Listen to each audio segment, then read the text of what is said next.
Air up here doesn't smell like oxygen. It smells like burned kerosene and entitlement. If you've never stood on the roof of a 40-story skyscraper, while a Bell 429 Global Ranger tries to touch down in a crosswind, let me paint you a picture. It's like being inside a washing machine filled with razor blades and noise. The rotor wash was whipping my hair across my face like a scourging whip, stinging my eyes. But I didn't flinch. I just stood there, holding the decibel meter, watching the sleek, black insect of machine wobble its way down onto my painted concrete. Most people think the sky is free. It's not. It's leased, zoned, and regulated, just like the dirt under your feet. And right now, the man in the back of that chopper was treating my airspace like a dive bar toilet. Speaking of trash taking itself out, if you're into stories where rich jerks get absolutely dismantled by the people they ignore, go ahead and hit subscribe button and maybe drop a like. It keeps the revenge engine running and my caffeine addiction funded. The skids hit the deck with a jarring thud that vibrated through the soles of my sensible heels. This wasn't a smooth operator. This was a cowboy landing.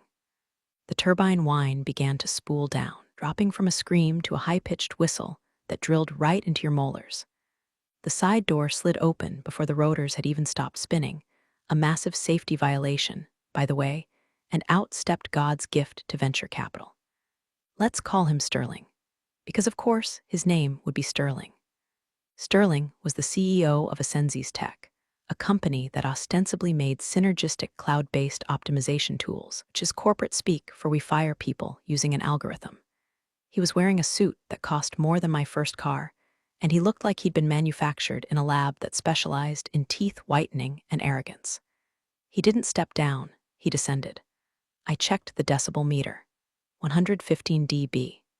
The limit for this zone, specifically written into the lease covenants of the building he occupied, was 95 dB during business hours. It was 20 decibels over. That's the difference between a lawnmower and a chainsaw. "Hey, you," Sterling shouted over the dying whine of the engine. He wasn't looking at me, he was looking through me. He snapped his fingers, actually snapped them. "Grab the bags. We're late for the Q3 projection meeting." I stared at him. I was wearing a gray blazer, dark slacks, and a headset around my neck. To him, I was ground crew. I was the help. I was an NPC in the video game of his life. "I'm not baggage handling," I said, my voice flat. The wind snatched the words, but he heard them. He stopped, mid-stride, and turned to look at me properly for the first time. His face contorted into a sneer that probably practiced in the mirror every morning. "Excuse me, do you know who signs the lease on the top 3 floors of this dump?" "I know exactly who leases the top 3 floors," I said. "I know that Ascenzi's Tech is currently in violation of 3 separate FAA noise abatement procedures and the building's vibration ordinance." He laughed. It was a dry, barking sound.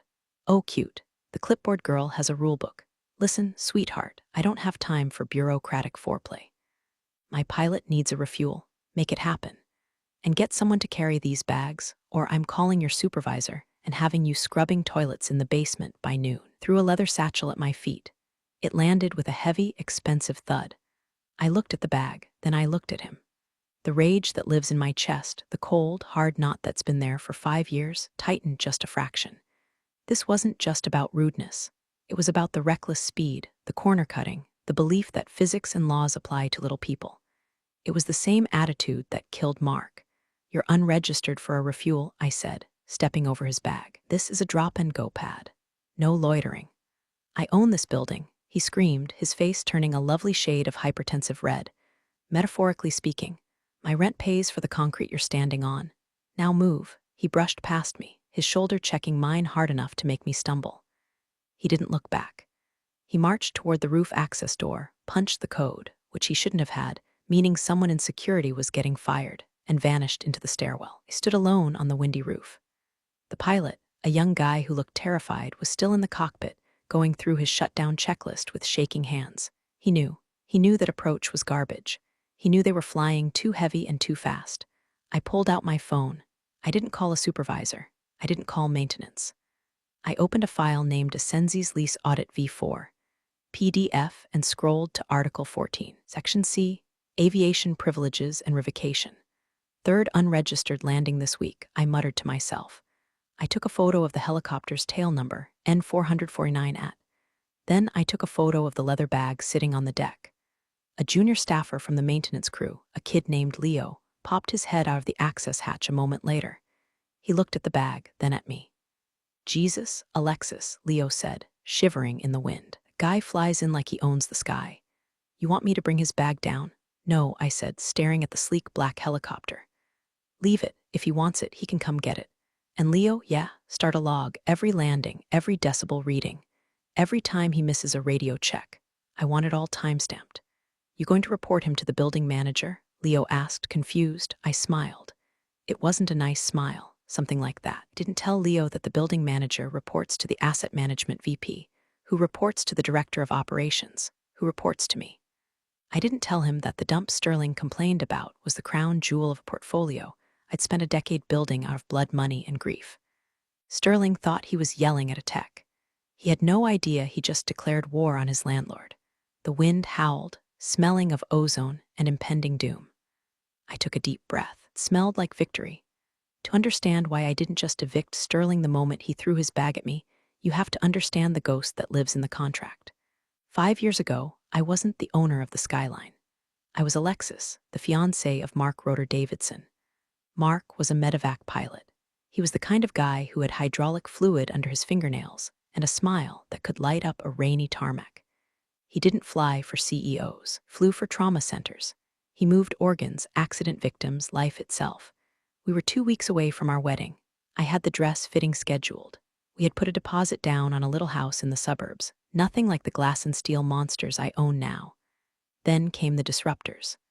A tech startup, let's call them Volair, was pushing a new, revolutionary navigation assist system. They fast-tracked the certification. They lobbied the board, paid off the right consultants to say that the glitches were edge cases. Mark's chopper was the test bed for the beta rollout.